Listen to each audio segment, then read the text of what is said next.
बचपन से ही मेरी माँ ने मुझे एक बात सिखाई थी। दुनिया में औरतों की कमी नहीं है। अगर कोई धोखा दे तो उसे तुरंत बदल दो। इसीलिए जब मैंने अपनी 3 साल की गर्लफ्रेंड को मूसलाधार बारिश में किसी और मर्द के लिए छाता पकड़े देखा तो मैं चिल्लाया नहीं। जब उसे लगा कि वो बहुत सफाई से छिप रही है, तब मैंने बिना एक शब्द कहे शांति से उसकी तस्वीरें ले ली। मैंने उसका और उसके जूनियर का बारिश में किस करते हुए वीडियो सीधे किंगडा यूनिवर्सिटी के ग्रुप्स में डाल दिया। खबर फैलते ही हमारे दोस्तों के कमेंट्स की बाढ़ आ गई। उन्हें इतना हैरान देखकर मुझे ताज्जुब नहीं हुआ, क्योंकि सब जानते थे कि शियो जियाजिया ने मुझे पाने के लिए कितनी मेहनत की थी। 2.5 साल तक वो मेरे पीछे पड़ी रही, पागलों की तरह पीछा किया, और 88 बार प्रपोज करने के बाद मैंने मुश्किल से हां कहा था। मैं फोन की स्क्रीन को बस देखता रहा। ऐसा लगा जैसे उसका वो 100% प्यार अब दो हिस्सों में बंट चुका है, आधा मेरे लिए और आधा चोरी छिपे किसी और के लिए। मैंने उससे कोई बहस नहीं की, कोई ड्रामा नहीं किया, बस चुपचाप अपने सारे सोशल मीडिया अकाउंट डिलीट किए, अपना सामान पैक किया और बिना पीछे मुड़े उस घर से निकल गया। अगली सुबह जैसे ही शियो जियाजिया की आंख खुली, उसकी सहेली का फोन आया। स्पीकर 2। शियो जियाजिया, तुम्हारा दिमाग खराब हो गया है क्या? गधे ने लात मारी है क्या बुद्धि पर? जियाजिया अभी कुछ समझ पाती उससे पहले ही उसकी सहेली उस पर बरस पड़ी। इतना अच्छा इंसान मिला था तुम्हें, उसकी कदर नहीं हुई? किसी और मर्द के साथ गुलछर्रे उड़ा रही हो? आखिर उस लड़के ने ऐसा क्या जादू कर दिया तुम पर जो तुम उसे इतना गंदा धोखा दे रही हो? सहेली की खड़ी खोटी सुनने के बाद शियो जियाजिया को असल बात समझ आई। वो झटके से खड़ी हो गई। मतलब क्या है तुम्हारा? साफ साफ बताओ। मैं पूछ रही हूं कि तुम इस वक्त हो कहां? जियाजिया जवाब देने ही वाली थी कि उसे याद आया कि वो अभी भी अस्पताल में लूली के पास है। उसके शब्द गले में ही अटक गए। उसकी सहेली समझ गई कि वो चुप क्यों है, और उसका गुस्सा 7वें आसमान पर पहुंच गया। तुम अभी भी उस लूली के साथ अस्पताल में हो, है ना? तुम्हें अंदाजा भी है कि कॉलेज की वेबसाइट पर तुम दोनों की तस्वीरें और वीडियो हर जगह फैल चुके हैं? ये सुनते ही जियाजिया का दिमाग सुन्न हो गया। उसे अब याद आया कि कल रात उसका किसी के साथ, बॉयफ्रेंड के साथ मिलने का वादा था, लेकिन लूली को अस्पताल पहुंचाने के बाद वो इतनी व्यस्त हो गई कि सब कुछ भूल गई। स्पीकर 3। तो शैन मो का क्या? क्या वो पूरी रात उस केक शॉप पर मेरा इंतजार करता रहा? और सबसे बड़ी बात, अगर शैन मो ने वो तस्वीरें देख लीं तो वो क्या सोचेगा? स्पीकर 1। उसने हड़बड़ाहट में फोन काटा और देखा कि स्क्रीन मिस्ड कॉल्स से भरी पड़ी थी, और ये सारी कॉल्स मेरी थीं। उस पल जियाजिया को दिल में एक तीखा दर्द महसूस हुआ। उसने अपना सीना पकड़ लिया और कांपते हाथों से मेरी चैट विंडो खोली। जैसे ही उसने मेरा मैसेज देखा कि मैं उसे मिलने के लिए बुला रहा हूं, वो तुरंत मुझे फोन करके सफाई देना चाहती थी। पर तभी पास में लेटे लूली ने उसका हाथ पकड़ लिया। स्पीकर 4। जियाजिया दीदी, क्या आप यहीं रुककर मेरा साथ दे सकती हैं? शियो जियाजिया ने कुछ नहीं कहा और बेरहमी से लूली का हाथ झटक दिया। उस वक्त उसकी बुद्धि उसे चीख चीख कर कह रही थी कि अगर वो मेरे दिए हुए समय और पते पर नहीं पहुंची तो मैं बहुत नाराज हो जाऊंगा।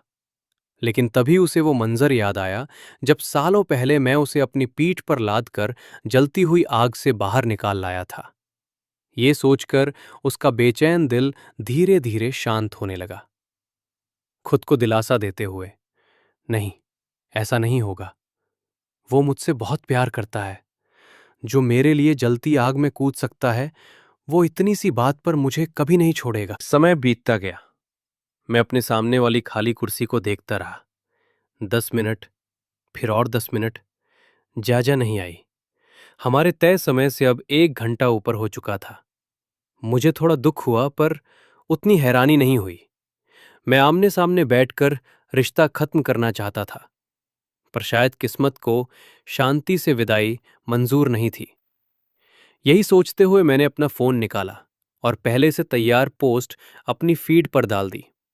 कुछ ही मिनटों में यूनिवर्सिटी के ग्रुप्स में फिर से तहलका मच गया, क्योंकि किसी ने मेरे पोस्ट का स्क्रीनशॉट वायरल कर दिया था। मेरा कैप्शन था, सिंगल रहकर खुश हूं। सोशल मीडिया के उस शोर की परवाह किए बिना मैं सीधा एयरपोर्ट की तरफ निकल गया। वहां पहुंचकर मैंने ड्राइवर को गाड़ी वापस ले जाने को कहा और अपनी आंटी को अपनी मंजिल के बारे में बताकर फोन बंद कर दिया। फिर मैं प्लेन में सवार हो गया। मेरे प्लेन में बैठने के पूरे 3 घंटे बाद शियो जाजा आखिरकार अस्पताल से बाहर निकली। लेकिन उसे अंदाजा भी नहीं था कि उसका क्या इंतजार कर रहा है। उसे लगा था कि वो मुझे मना लेगी, पर उसे खबर मिली मेरे सिंगल होने के ऐलान की। उसे अपनी आंखों पर यकीन नहीं हुआ। उसने फौरन मेरा सोशल मीडिया प्रोफाइल खोला, लेकिन वहां उसे कुछ नहीं दिखा, बस एक खाली सफेद लकीर। जिया जिया सन्न रह गई। उसे समझ नहीं आ रहा था कि मैंने उसे ब्लॉक कर दिया है या उसका नंबर ही डिलीट कर दिया है।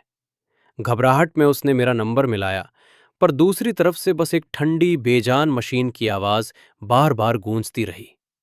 जिस नंबर से आप संपर्क करना चाहते हैं वो अभी बंद है। जिया जिया को समझ नहीं आ रहा था कि वो किस मोड़ पर खड़ी है। उसे बस इतना महसूस हो रहा था कि जैसे ही मेरा साथ छूटा, उसकी पूरी दुनिया ही पलट गई हो, जैसे आसपास की हर चीज बेरंग हो गई हो। फिर भी उम्मीद की एक आखिरी किरण लिए वो उस पते पर पहुंची जो मैंने उसे भेजा था। उसकी आंखें पागलों की तरह भीड़ में मुझे ढूंढ रही थीं। उसे लगा शायद मैं कहीं दिख जाऊंगा, पर वहां कोई नहीं था। लोग आ रहे थे, जा रहे थे, बस मैं ही वहां नहीं था। ये वही कॉफी शॉप थी जिसे जियाजिया ने खास मेरे लिए शुरू किया था, हमारे मिलने की सबसे पसंदीदा जगह। वो वही खड़ी होकर उस जानी पहचानी जगह को निहारने लगी। उसे हर मेज पर हमारी यादें तैरती नजर आईं। कहीं हम हंसकर बातें कर रहे थे, तो कहीं वो मुस्कुराते हुए मेरी तरफ देख रही थी। लेकिन अगले ही पल उसकी ये सारी कल्पनाएं टूटकर बिखर गईं। जियाजिया ने खुद को संभाला और बेहद संजीदा दिखने का नाटक करते हुए वहां के स्टाफ के पास गई और मेरा पता पूछने लगी। शेन। बाबा यहां 2 घंटे तक बैठे रहे और फिर चले गए। उन्होंने कुछ ऑर्डर भी नहीं किया था। वो वो यहां से कब निकले? जहां तक मुझे याद है, करीब 10:30 बजे के आसपास। वक्त का हिसाब लगाते ही जियाजिया ने अपना फोन देखा। मैसेज में मिलने का समय रात के 9:30 बजे तय हुआ था। अब दोपहर के 2 बज रहे थे, यानी मैं तय समय पर वहां पहुंच गया था और पूरे 1 घंटे तक उसका इंतजार किया था। उस 1 घंटे में शेन मो क्या सोच रहा होगा? उसने क्या फैसला किया होगा कि उस पूरे 1 घंटे में उसने मुझे एक बार भी फोन या मैसेज करने की कोशिश नहीं की? वो मानना तो नहीं चाहती थी, पर इस पल जियाजिया का वो अहंकार और भरोसा चूर चूर हो गया कि मैं उसे कभी नहीं छोड़ूंगा। उसे अब एहसास होने लगा था कि इस बार मैं सच में बहुत ज्यादा नाराज हूं। क्या शेनमो इस तरह व्यवहार इसलिए कर रहा है क्योंकि वो अब मुझे छोड़ना चाहता है? ये ख्याल आते ही जियाजिया की आंखें भर आईं और उसके हाथ अपने आप कांपने लगे। वो किसी जिंदा लाश की तरह अपनी कार तक पहुंची और कांपते हाथों से बार बार मेरा नंबर डायल करने लगी। काफी वक्त बीत गया। बगल वाली सीट पर रखा उसका दूसरा फोन भी थरथराने लगा। शायद लूली उसका मेन नंबर न मिलने पर उसके दूसरे नंबर पर फोन कर रहा था। लेकिन जियाजिया का फोन उठाने का कोई इरादा नहीं था। उसका दम घुट रहा था, सिर फटा जा रहा था और आंखें इतनी भारी हो गई थीं कि पलक झपकाना भी एक मुश्किल काम लग रहा था। उसका दिमाग पूरी तरह सुन्न हो चुका था। जियाजिया गाड़ी चलाकर मेरे घर आना चाहती थी, पर उसे एहसास हुआ कि उसके हाथों में इतनी हिम्मत भी नहीं बची कि वो स्टीयरिंग व्हील को घुमा सके। उसी पल उसकी सहेली का फोन आया। जियाजिया ने बिना देर किए फोन उठाया और बस एक ही बात कही, मेरी मदद करो। फोन की दूसरी तरफ उसकी सहेली ठिठक गई, फिर एक ठंडी आ भरकर मान गई। अपनी लोकेशन बताने के बाद जियाजिया के सब्र का बांध टूट गया और वो दर्द में बुदबुदाने लगी। मेरा शैनमो से संपर्क नहीं हो पा रहा है। मुझे नहीं पता था कि ऐसा हो जाएगा। वो यकीनन बहुत दुखी होगा, इसीलिए मुझसे बात नहीं करना चाहता। ऐसा नहीं है कि तुम्हें पता नहीं था जाजिया। सच तो ये है कि तुम लालची हो गई थी। अगर हम बचपन के दोस्त ना होते तो तुम्हारी इस हरकत के बाद मैं खुद तुम्हारी शक्ल देखना पसंद नहीं करती। सहेली की बातें कड़वी थी, पर जियाजिया ने कोई पलटवार नहीं किया। उसने बस अपना सिर झुका लिया। वो खुद से भी यही सवाल कर रही थी कि उसने मुझे धोखा क्यों दिया। आखिर ये सब कब शुरू हुआ? शायद इसकी वजह ये थी कि भले ही मैं दुनिया की नज़रों में वो होशियार और कामयाब लड़का था जिसे सब मिसाल देते थे, पर मेरी नज़रों में सबसे खास सिर्फ वही थी।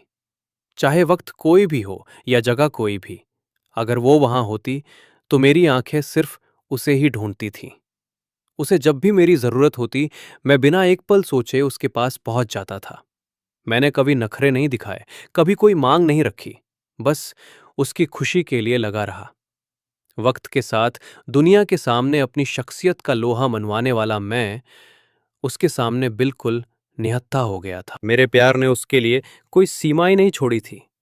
इसीलिए जब लूली जैसा बिल्कुल अलग स्वभाव वाला लड़का उसकी जिंदगी में आया तो जियाजिया का मन भटकने लगा। मेरी तुलना में, जिसकी कोई खास मांगे नहीं थी, लूली को खुश करना बहुत आसान था। जियाजिया उसे जरा सी तवज्जो देती तो वो महीने भर खुश रहता था। इस अनचाहे एहसासे कामयाबी ने जियाजिया के मन से लूली की नजदीकियों का डर खत्म कर दिया। वो धीरे धीरे भटकने लगी, मुझसे झूठ बोलने लगी और अपना ज्यादातर वक्त लूली को देने लगी। पर मेरी गलती क्या थी? जियाजिया को आज से पहले कभी अपनी नीचता और शर्मिंदगी का इतना गहरा एहसास नहीं हुआ था। वो बेदम होकर ड्राइवर सीट पर पीछे की ओर लुढ़क गई। जब उसकी सहेली वहां पहुंची तो उसने जियाजिया को इसी मरे हुए हाल में पाया। उसके कपड़ों से आ रही अस्पताल की गंध को महसूस कर सहेली ने नफरत से अपनी नाक बंद कर ली। ये मत कहना कि तुम इन्हीं गंदे कपड़ों में शेनमो से मिलने जाने वाली थी। सहेली की आवाज सुनकर जियाजिया होश में आई। कुछ पलों बाद उसने बड़ी मुश्किल से अपनी फीकी मुस्कान बटोरी। मैं खुद को थोड़ा ठीक कर लूं, फिर उसके पास जाऊंगी। उसकी ऐसी हालत देखकर सहेली भी ज्यादा कुछ नहीं कह पाई। वो उसे एक होटल ले गई जहां जियाजिया ने खुद को साफ किया और तैयार हुई। इसके बाद दोनों मेरे घर की तरफ निकली। वो दोनों आधे घंटे तक मेरे दरवाजे पर खड़ी रहीं, पर अंदर से कोई बाहर नहीं आया। आखिरकार घबराते हुए जियाजिया ने कदम आगे बढ़ाए और दरवाजे पर लगे फिंगरप्रिंट लॉक पर अपनी उंगली रखी। लेकिन जैसे ही उसने उंगली छुआई, पहचान विफल, आइडेंटिफिकेशन फेल्ड की आवाज सुनाई दी। वो मशीन की उस बेजान आवाज को सुनकर वहीं पत्थर की तरह जम गई। उसे यकीन नहीं हुआ। वो फिर से कोशिश करना चाहती थी, लेकिन तभी पीछे से झाओ आंटी की आवाज आई। मिशियो। आंटी, मैं शेन मो से मिलने आई हूं। मुझे पता है, पर छोटे साहब घूमने निकल गए हैं। वो अभी घर पर नहीं है। वो कब लौटेंगे मुझे इसकी कोई जानकारी नहीं है। और हां, कल से मैं भी कुछ समय के लिए विदेश जा रही हूं, तो अब आपको यहां दोबारा आने की जरूरत नहीं है। झाओ आंटी इतना कहकर अंदर जाने लगी तो जियाजा ने भागकर उन्हें रोक लिया। आंटी, क्या आप शेन मो को एक बार फोन लगा सकती हैं? मुझे उनसे बहुत जरूरी बात करनी है, प्लीज, मेरी खातिर। ये सब छोटे साहब का फैसला है, मैं इसमें आपकी कोई मदद नहीं कर सकती। मिशियो, आप उन्हें इतने सालों से जानती हैं, आपको उनके स्वभाव का पता होना चाहिए। अपने दिल पर हाथ रखकर खुद से पूछिए कि आपने ऐसा क्या किया जो हमारे छोटे साहब को इतना बड़ा और कठोर कदम उठाना पड़ा। वो बचपन से आज तक कभी किसी बात पर दुखी नहीं हुए, उन्हें कभी कोई तकलीफ नहीं हुई, पर आप पहली ऐसी इंसान हैं जिसने उन्हें रुला दिया। उम्मीद करती हूं कि जब आपको अपनी गलती का एहसास होगा तब तक बहुत देर ना हो गई हो। जियाजिया का गला जैसे किसी ने दबा दिया हो। वो चाहकर भी एक शब्द नहीं बोल पाई। झाओ आंटी के सवालों का उसके पास कोई जवाब नहीं था और ना ही जवाब देने की हिम्मत। जैसे ही उसके सामने वो दरवाजा हमेशा के लिए बंद हुआ, जियाजिया की लाल आंखों से आंसुओं का सैलाब बह निकला। जियाजिया की मुट्ठियां इतनी कसी हुई थीं कि उसके हाथ सफेद पड़ गए थे। वो पूरी तरह टूट चुकी थी। उसकी सहेली ये सब देख रही थी, पर एक ठंडी आह भरने के अलावा वो कुछ नहीं कर सकी। जियाजिया और वो दोनों जानती थीं कि आज वो मुझसे नहीं मिल पाएंगी, और भविष्य की बात तो जियाजिया अब सोच भी नहीं पा रही थी। दूसरी तरफ मेरा प्लेन हांगकांग इंटरनेशनल एयरपोर्ट पर लैंड हुआ। वहां मेरी नज़र एक भारी भरकम पेट वाले आदमी पर पड़ी जो एक लड़की को परेशान कर रहा था। वो लड़की का नंबर मांग रहा था, पर मना करने पर वो उसे गलत तरीके से छूने लगा और सरेआम चिल्लाकर लड़की को लालची कहने लगा। आसपास के लोग बस तमाशा देख रहे थे।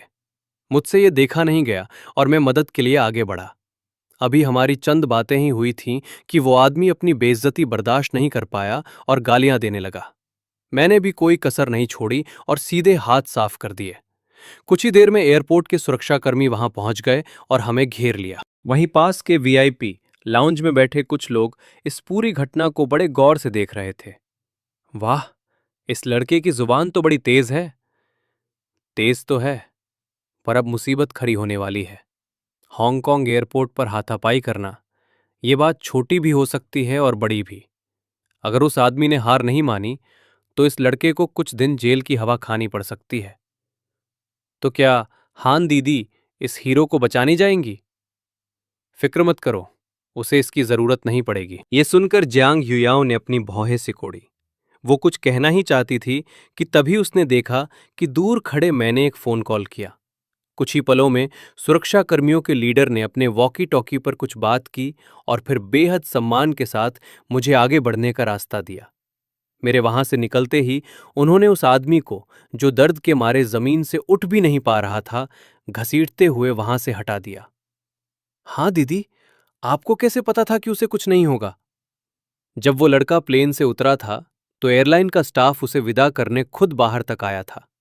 स्टाफ का किसी को इतनी अहमियत देना सिर्फ ये नहीं बताता कि उसके पास पैसा है, बल्कि ये भी कि उसकी पहचान बहुत ऊंची है। एयरपोर्ट के बाहर जिस लड़की की मैंने मदद की थी, वो इतनी भावुक हो गई कि जिद करने लगी कि वो मुझे खाना खिलाएगी। मैं उसे मना नहीं कर सका। जब तक मैं होटल पहुंचा और चेक इन किया, रात के 8 बज चुके थे। बार बार आने वाली कॉल्स की वजह से मेरे फोन की बैटरी खत्म होने वाली थी। मैंने नफरत से अपनी भौहें सिकोड़ी, फोन को चार्जिंग पर लगाया और अपने मम्मी पापा को सुरक्षित पहुंचने की खबर दी।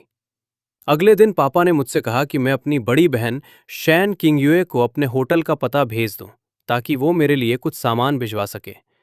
जैसे ही मैंने फोन रखा, एक अनजान नंबर से फिर कॉल आने लगी। मैंने चिढ़कर एक ठंडी आह भरी। भले ही नंबर अनजान था, पर मुझे दिमाग लगाने की जरूरत नहीं थी कि वो कौन हो सकता है। दूसरी तरफ शियो जियाजिया को लग रहा था कि शायद मैं ये कॉल भी नहीं उठाऊंगा, पर तभी फोन मिल गया। स्क्रीन पर कॉल कनेक्ट होते देख जियाजिया की धड़कन जैसे एक पल के लिए रुक गई। एक दिन भी नहीं बीता था, पर इस वक्त शियो जियाजिया की हालत किसी लाश जैसी हो गई थी। सूजी हुई लाल आंखों के नीचे काले घेरे थे और चेहरे पर रत्ती भर भी जान नहीं बची थी। मैं उसे देख नहीं पा रहा था, पर सच तो ये है कि अगर देख भी लेता तो मुझे अब कोई फर्क नहीं पड़ता। शियो खानदान की लाडली बेटी, तुम थकती नहीं हो क्या? 99 मिस्ड कॉल्स। अगर मेरे फोन की क्वालिटी इतनी अच्छी नहीं होती तो मुझे लगता है कि मेरा फोन अब तक दम तोड़ चुका होता। तुम तुम कहाँ हो? मैं अभी तुम्हारे पास आती हूँ। जो भी बात है, हम आमने सामने बैठकर सब साफ कर लेते हैं, प्लीज। तुम मुझसे क्या बात करोगी? ये बताओगी कि तुमने मेरी पीठ पीछे लू ली के साथ कैसे गुलछर्रे उड़ाए? ये बताओगी कि तुम्हारा वो धोखे वाला प्यार कितना रोमांचक था?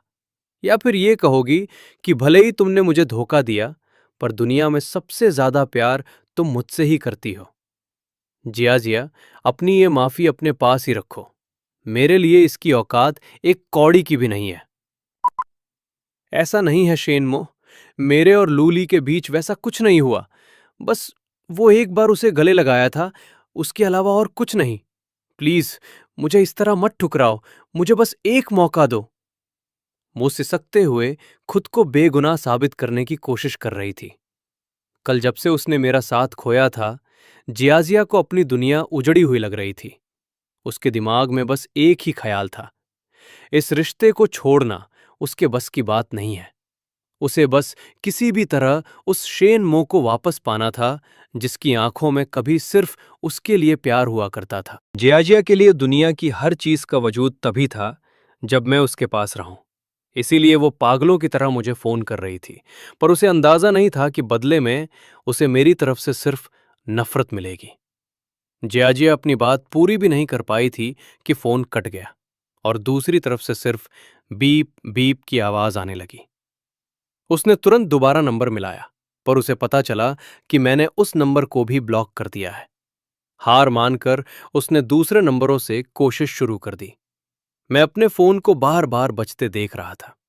अगर मैंने मम्मी पापा से वादा ना किया होता तो मैं फोन अब तक बंद कर चुका होता। घर से निकलने के बाद मैंने सबसे पहले एक सिम स्टोर जाकर नया नंबर लिया। मम्मी पापा को नया नंबर भेजने के बाद मैंने पुराने सिम कार्ड को बंद कर दिया। इसके बाद मैप्स की मदद से मैं पास के एक मशहूर बार के सामने पहुंचा।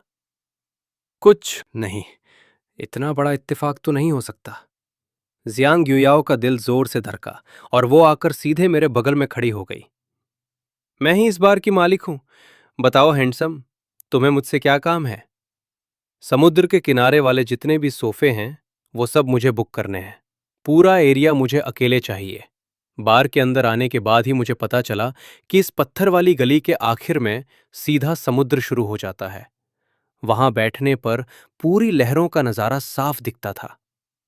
मेरी एक अजीब आदत है, मुझे शोर शराबे के बीच भी अपनी शांति पसंद है।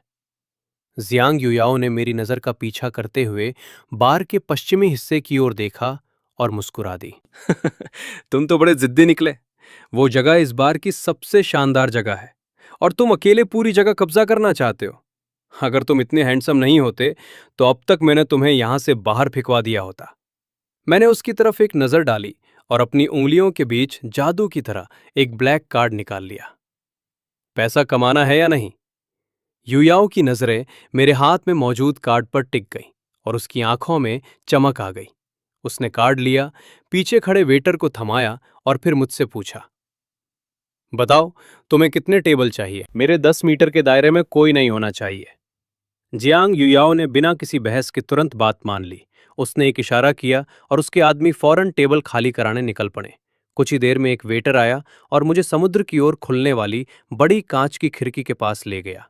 याओ दीदी, आपने उसकी बात इतनी आसानी से क्यों मान ली?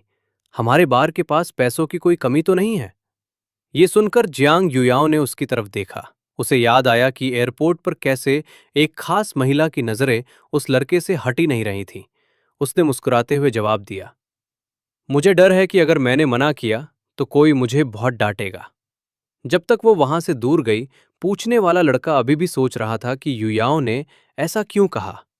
युयाओं को इसकी परवाह नहीं थी कि बार के लोग क्या सोच रहे हैं। वो तेजी से लिफ्ट में चढ़ी, दूसरे फ्लोर पर पहुंची और बिना रुके सीधे वीआईपी कैबिन के अंदर जा घुसी। तुम लोग अंदाजा भी नहीं लगा सकते कि मैंने नीचे किसे देखा है। तो दोस्तों, अगर आपको इस स्टोरी का नेक्स्ट एपिसोड चाहिए तो एक प्यारा सा सब्सक्राइब कर दो। नेक्स्ट एपिसोड के लिए एक प्यारा सा कमेंट और एक लाइक भी कर देना। मेरे 5,000 सब्सक्राइबर्स तो कंप्लीट हो गए हैं। अब जल्दी से 10,000 कंप्लीट करवा दो। मैं बहुत जल्द अगला एपिसोड लेकर आऊंगा। बस आप लोग अपना प्यार बनाए रखें।